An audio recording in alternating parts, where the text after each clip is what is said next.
Olá, tudo bem? Sejam bem-vindos ao canal Whindeson Moraes Coach. Para quem não me conhece, eu sou Whindeson Moraes, sou psicólogo clínico, também coach integral sistêmico formado pela Febracis, Federação Brasileira de Coach Integral Sistêmico, onde o presidente é Paulo Vieira, autor do Poder da Ação e Poder da Autorresponsabilidade. Além disso, eu sou analista de perfil comportamental, empreendedor digital, amante da vida e aprendiz. Eu venho nesse vídeo mostrar para vocês uma série de livros e autores e, a partir disso, trazer realmente inspiração para que você possa começar, de fato, a ter leituras, a fazer leituras que vão incentivar o autoconhecimento. O autoconhecimento nesse percurso para que a gente possa nos descobrir e descobrir essas relações, né, que a gente vai desenvolvendo e construindo ao decorrer da nossa vida. Então, o livro de hoje é Como Convencer Alguém em 90 Segundos. Esse é a sexta parte que eu já estou fazendo desse mesmo livro. E o autor, né, é Nicholas Bultmann. O que é interessante desse livro? O interessante é que ele traz o conhecimento da PNL, Programação Neurolinguística. Ela traz um modelo, né, um pressuposto de como a sua mente ela funciona. Então entenda como a PNL como se fosse um controle, né? Ele tivesse um manual do controle da sua mente, como a sua mente funciona. E você apertasse botões específicos para você ter melhor performance da sua mente, para que você realize mais, que você se comunique mais. No livro, a base é a comunicação e você se conectar com o outro. Esse livro, a base dele é essa. E, como eu falei, eu já trouxe alguns pontos desse livro e nesse vídeo de hoje eu vou trazer a parte de conectar-se com os sentidos. Trazendo um pouco do embasamento teórico, ele fala o seguinte: Carl Jung observou que seus pacientes tinham diferentes jeitos de comunicar as suas experiências. Alguns se expressavam por meio de figuras, outros diziam como as coisas soavam para eles e outros diziam como sentiam as coisas. Então você já percebe nessa passagem que existe 3 canais, tá? 3 canais de comunicação, 3 canais de sensoriais e os preferenciais sensoriais. E aí eu vou trazer uma pequena introdução sobre isso e aí você vai achar bem interessante essa parte. No momento que chegamos à adolescência, passamos a favorecer um dos nossos 3 sentidos principais: visão, audição ou tato. Na maneira como interpretamos o mundo. Obviamente, usamos todos os nossos sentidos, mas algumas pessoas dependem mais do visual, outras do auditivo ou do sinestésico, toque e outras sensações físicas. Inevitavelmente, nosso sentido dominante se torna a maneira principal que usamos para comunicar conosco e com os outros.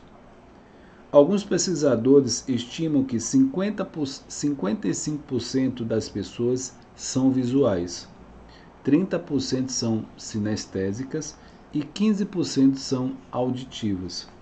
Outros veem essa divisão como 40%, 40% e 20% respectivamente.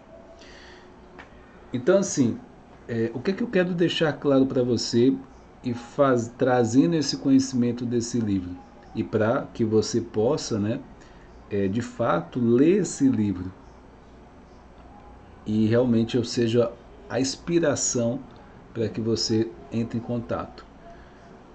Eu entrei em contato com esse conhecimento da PNL já faz muito tempo, tá? Se eu não me engano, tem mais de 15 anos aí, ou mais. E desde então, essa ciência é algo que me ajudou bastante a entender algumas coisas. Então, só para a gente aprofundar um pouco mais nessa pequena parte aqui, pessoas visuais falam sobre as coisas como se parece. Tende a falar alto, rápido e direto ao ponto. Já as pessoas sinestésicas, elas falam a respeito de como se sentem as coisas. Elas tendem a ser sentimentais, fáceis de lidar, intuitivas e mesmo que às vezes sejam reservadas e cuidadosas. As pessoas auditivas falam sobre como as coisas soam. Elas normalmente têm um jeito com as palavras e podem ser muito persuasivas com a voz macia e cativante. E aí tem um detalhe bem importante aqui que eu vou ressaltar. Se você consegue descobrir qual sentido a pessoa favorece, né? Você pode falar em termos que ela vai se conectar imediatamente e os dois vão se beneficiar. Então essa é uma vantagem na comunicação. Se eu sei de antemão qual é a sua linguagem, se é visual, auditivo e sinestésico, me dá a capacidade de alinhar a minha comunicação focado no visual, focado ou no auditivo ou na sinestesia. Pessoas visuais, elas precisam ver figuras e fazer imagens nas suas experiências. Pessoas auditivas, elas precisam escutar sons e verbalizar as suas experiências. E sinestesia são pessoas sinestésicas que se comunicam expressando as sensações físicas.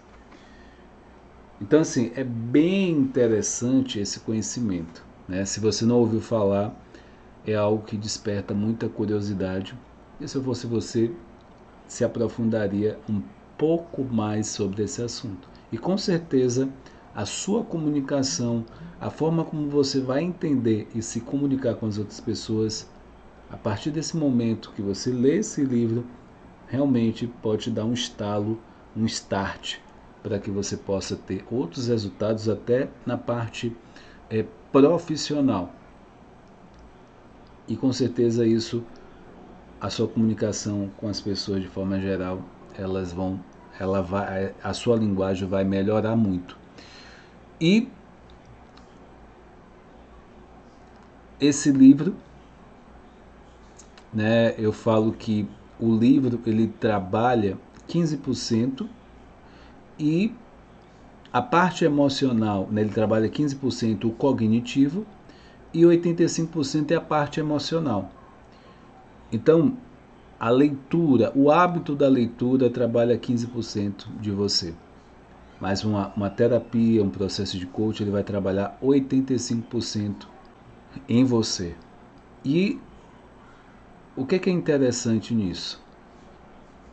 O livro ele não substitui a terapia e nenhum coach, mas ele abre um espaço de conhecimento, novos hábitos, hábitos saudáveis.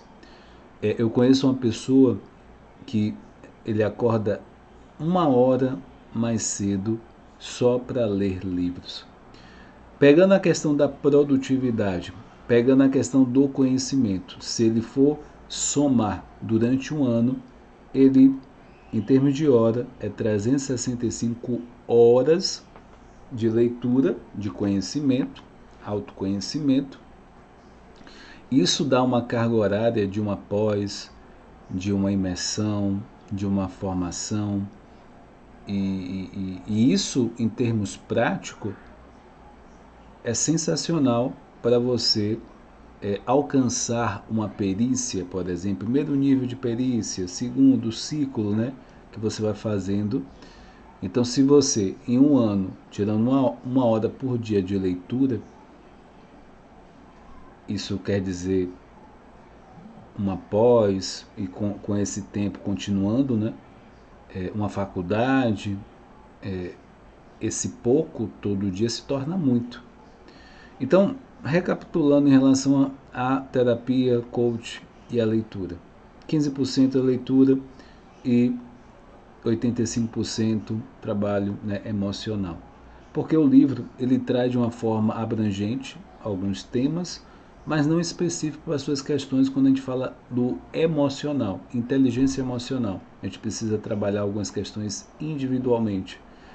Então, é muito bom para a busca o livro, mas nada substitui a questão da terapia e o processo de coaching. Se esse livro fez sentido para você, se esse vídeo fez sentido para você, deixe o seu like aqui nesse vídeo, compartilhe. Se você não é inscrito, se inscreva, acompanhe os conteúdos desse canal. Para mim é uma honra tê-lo aqui, com certeza, e faça parte, acompanhe essa jornada, né? A minha missão do crescer e contribuir. Foi por isso que eu criei esse canal. Então venha junto comigo, conosco, acompanhando esse processo, essa evolução. Fica com Deus. Até a próxima. Tchau, tchau.